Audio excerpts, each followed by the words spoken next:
Hello everyone, welcome to career wave Telugu YouTube channel.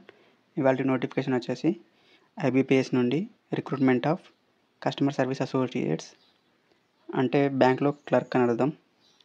So ఇందులో total vacancy వచ్చేసి nearly more than మనకి 10K పైననే ఉన్నాయి. సో నెక్స్ట్ దీని ఆన్లైన్ రిజిస్ట్రేషన్ స్టార్టింగ్ డేట్ వచ్చేసి 1 ఆగస్ట్ నుండి 21 ఆగస్ట్ దాకా డేట్ ఇచ్చారు. దీని యొక్క మన హాల్ టికెట్స్ వచ్చేసి సెప్టెంబర్ లాస్ట్ వీక్లో అలా ఉంటాయి. ఎగ్జామ్ అనేది అక్టోబర్ ఫస్ట్ వీక్లో ఉండొచ్చు. Result of online preliminary exam అనేది నవంబర్లో ఉంటుంది. మెయిన్స్ ఎగ్జామ్ హాల్ టికెట్ అనేది నవంబర్లో ఉంటుంది లాస్ట్ వీక్లో. మెయిన్స్ ఎగ్జామ్ వచ్చేసి నవంబర్లో ఉంటుంది, ఇన్ బిట్వీన్ నవంబర్ లాస్ట్ వీక్లో ఉంటుంది. దీని యొక్క ప్రొవిజనల్ అలాట్మెంట్ వచ్చేసి మార్చ్ 20, అంటే మార్చ్ లోపు మీ యొక్క అపాయింట్మెంట్ అయిపోతుంది ఈ నోటిఫికేషన్లో. నెక్స్ట్ ఇందులో ఏ బ్యాంక్స్ పార్టిసిపేట్ చేస్తున్నాయంటే bank of Baroda, Canara bank, Indian overseas bank, UCO bank, bank of India, central bank of India, Punjab national bank, union bank of India, bank of Maharashtra, Indian bank, Punjab and Sindh bank.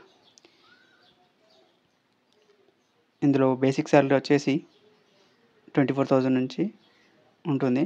So ఓవరాల్గా మీకు total allowance కలుపుకొని yearly 35,000 to 40,000 మధ్యలో ఉంటుంది. దీని minimum age వచ్చేసి 20 years, maximum age 28 years. But still మనకి age relaxation అనేది provide చేశారు. ఎస్సీ ఎస్టీ వాళ్ళకి 5 years, ఓబీసీ వాళ్ళకి 3 years, పీడబ్ల్యూడీ వాళ్ళకి 10 years. నెక్స్ట్ దీని యొక్క ఎడ్యుకేషన్ క్వాలిఫికేషన్ వచ్చేసి a degree in any graduation from university, అంటే ఏదైనా గ్రాడ్యుయేషన్ ఎనీ డిగ్రీ అయినా పర్లేదు. సో మనం అప్లై చేసుకోవడానికి ఎలిజిబులే. నెక్స్ట్ దీని యొక్క అప్లికేషన్ ఫీజు వచ్చేసి 175 rupees for SC ST PWD economic weaker section క్యాండిడేట్స్కి. మిగతా వాళ్ళకి 850 rupees. Next structure of examination. ఈ ఎగ్జామ్ అనేది మనకి 2 టైర్స్లో ఉంటుంది, ప్రిలిమినరీ అండ్ మెయిన్స్ ఉంటుంది. ప్రిలిమినరీలో మనకి సెక్షన్స్ ఏమేమి ఉంటాయంటే 3 sections ఉంటాయి: English, numerical ability, reasoning ability.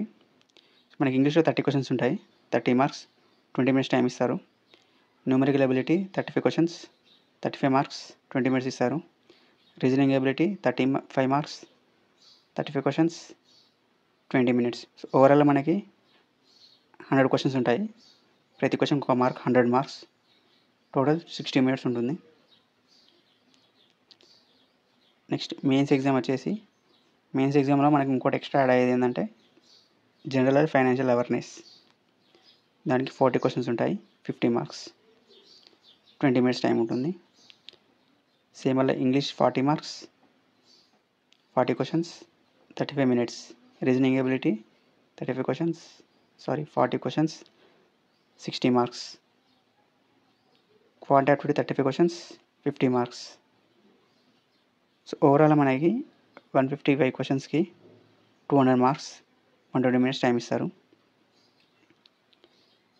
ఇందులో ఒకవేళ మనం వేరే స్టేట్కి అప్లై చేసుకోవాలంటే లైక్ కర్ణాటక, మహారాష్ట్ర, సో ఆ యొక్క అఫీషియల్ లాంగ్వేజ్ వచ్చేసి ఉండాలి. సపోజ్ మనం కర్ణాటక అప్లై చేసుకుంటే కన్నడ లాంగ్వేజ్ వచ్చి ఉండాలి. బట్ ఇక్కడ ఏంటంటే candidates who produce 10th standard or above mark sheet evidence having a specific subject after language. ఒకవేళ మనం ఇప్పుడు తెలంగాణ ఉన్నాం అనుకో, మనకి తెలుగు లాంగ్వేజ్ అనేది 10th classలో ఉంటుంది. సో వాళ్ళకి ఈ యొక్క ప్రొఫెషనల్ టెస్ట్ అవసరం లేదు. బట్ వేరే స్టేట్ వాళ్ళు వచ్చి మన దగ్గర రాస్తే వాళ్ళకి ఈ యొక్క సబ్జెక్ట్ ఉండదు. సో వాళ్ళు అనేది ఈ లాంగ్వేజ్ ప్రొఫెషనల్ టెస్ట్కి క్వాలిఫై అవ్వాలి. ఎవరైతే ఫెయిల్ టు క్వాలిఫై, ఇక్కడ ఎవరైతే క్వాలిఫై అవ్వలేదో వాళ్ళు డిస్క్వాలిఫై అవుతారు. So thank you for watching. Please subscribe and share the channel. Thank you very much.